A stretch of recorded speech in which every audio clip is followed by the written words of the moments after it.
ज्यावेळी मी हा जो इथं मापासाठी हे दिलेलं आहे, जेव्हा इथं बरोबर आणणार तर तेव्हा बघा या वर्तुळाचे बरोबर किती भाग झालेले दिसतात आपल्याला?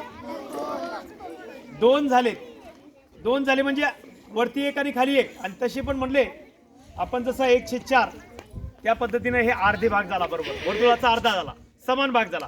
मग याला जर आपल्याला म्हणायचं असेल गणिताच्या भाषेत, एकूण किती भाग केले आपण? समान 4.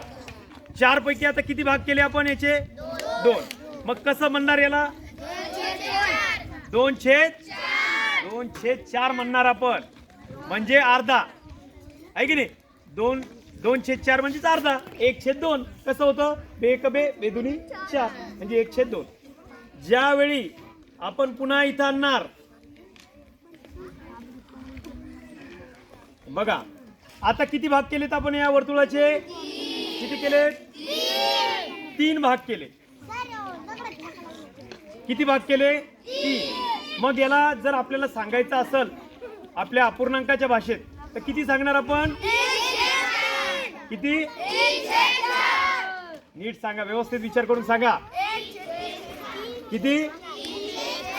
3. अरे किती भाग केले? सरळ सरळ ना. 1 होता, 2 होता आणि आता 3 झाले, बरोबर? 3/4 बरोबर. बघा, म्हणजेच पाऊण भाग झाला. म्हणजेच काय झाला? पाऊण. आता ज्यावेळी आपण पूर्ण याला असं करणार आहोत, बघा इकडे लक्ष द्या. आता या वर्तुळाचा 4/4 म्हणजेच काय? 1 पूर्ण झाला आहे की नाही? म्हणजे वर्तुळाचं पूर्ण झालं वर्तुळ. मग वर्तुळाचं माप किती झालंय? 360. मग ज्यावेळी आपण इथं घेतलं होतं तेव्हा माप किती होतं? किती? किती? त्याच्यानंतर इथं घेतलं होतं किती? 180. नंतर इथं घेतलं तेव्हा बघा 90. बरोबर सांगितलं. अशा पद्धतीनं, सोप्या पद्धतीनं आपल्याला वर्तुळाचं माप, वर्तुळ कंसाचं माप अतिशय छान पद्धतीने आपल्याला सांगता येतं. हे एक अतिशय महत्त्वाचं असलेलं एक साधन आहे.